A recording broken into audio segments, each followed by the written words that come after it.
Welcome back to the mindset of podcasting. I cannot believe that I'm on episode 63. This goes really fast. We'll be at 100 before we even know it.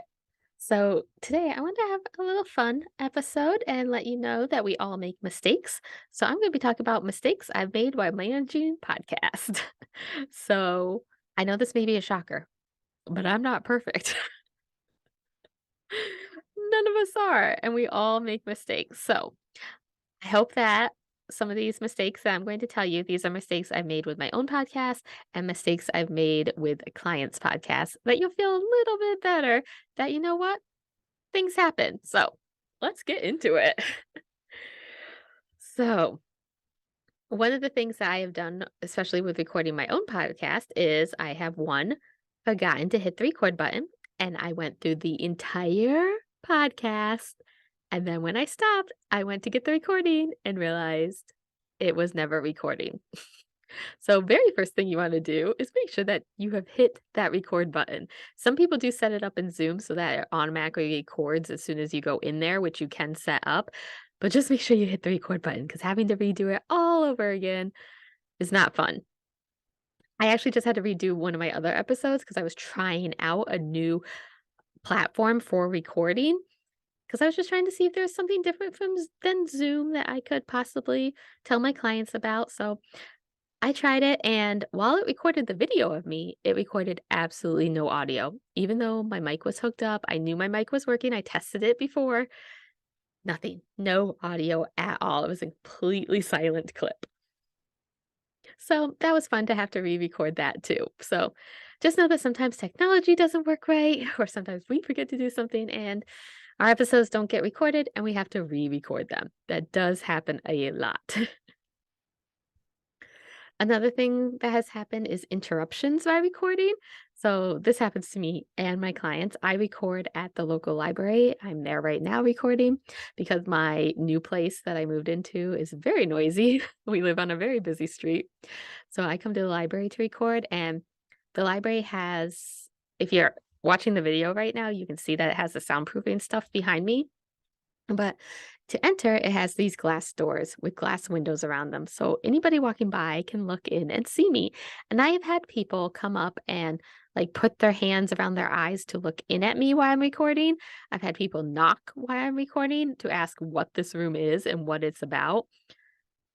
I think that's really rude. But, anyways, if you see somebody in there doing work, don't do that to them. Wait till they come out or ask somebody who works at the library what it is, whatever. But yes, lots of interruptions. My clients have had interruptions and, they just go with the flow. Kids have come in while they've recorded episodes and I just edit those out. We need to remember anything can be edited out. I've had a client who lived near train tracks. So every now and then a train would come by and she could hear the whistle a little bit away. So she'd be like, "Oh, hold on, I got to pause for the train." And you could hear the train. It was really loud. So it would come through. And as soon as it was done, she would pick up where she left off. I've had kids coming in, dogs barking, husbands coming in and interrupting. So there's lots of interruptions you can have. Coughing, especially if they're sick and trying to record a podcast episode.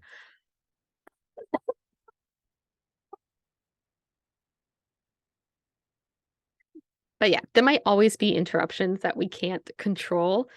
But what I would do is if you do get an interruption, I would pause, wait till the interruption is over, and then repeat the last thing you said. That way there's a good place to edit it and you don't have to worry about trying to cut it together with the noise in there because it's really hard to do. I like when my clients go back a little bit so that I can edit it in nicely and take out the interruptions. I have a client who they like to swear, but they are a non-explicit podcast, so I have to beep out any swear words. And I forgot to beep out the F word once. I don't know how I forgot. Maybe it just flowed in the sentence and yeah, they found out and I had to go fix that really quick after it aired. Like one of the listeners told them I forgot to do that. Luckily, they weren't mad. They know mistakes happen. I just went in, fixed it, re-uploaded it. So that's also something you can do. Like if you notice a mistake in your recording, you can go in, fix it, and then re-upload it in your podcast host. It might take an hour or so to get out to all the platforms, but it will re-upload into all the platforms. I have had mistakes in show notes. So, show notes are the little blurb under your podcast. I wrote once I was talking about sleazy marketing I was talking about sleazy marketing tactics, and I wrote that, "Are you tired of" oh, what did I write? Sorry, hold on, I'm trying to think. Okay, yeah. So, in the show notes, we were talking about sleazy marketing tactics, and I wrote, "Are you tired of feeling sneezy with your marketing?" And of course, my autocorrect didn't catch it because sneezy is a word. And when I was reading it, you know how you know what the word is supposed to be so you don't catch it when you're reading it? So that episode went out talking about being sneezy. And we caught it and I was able to fix it. Again, you can go in your show notes and fix and update anything. And I was able to fix it and it was re-uploaded to all the platforms. So all these mistakes can be fixed. I do want to let you know that they can be fixed.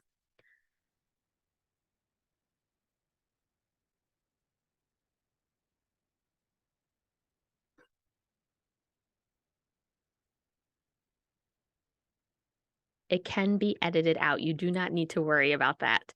So I just want to let you know that. I just wanted to let you know that we all make mistakes. I'm going to keep this episode really short. I could probably list a whole bunch of mistakes, but I won't do that to you. One of my very first mistakes was not knowing that Apple Podcasts can take a while to get your episodes out.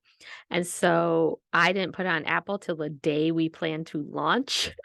Not good because it takes a while, and it took a whole 'nother, I think, a week after I did that. So she launched, and it wasn't on Apple Podcast because I waited until the launch date to put it on there because I did not know you had to put it on there sooner. So make sure you put it on Apple, like, release your first episode or your trailer and put it on Apple at least, I would say at least a week before, if not sooner, so that it's up there.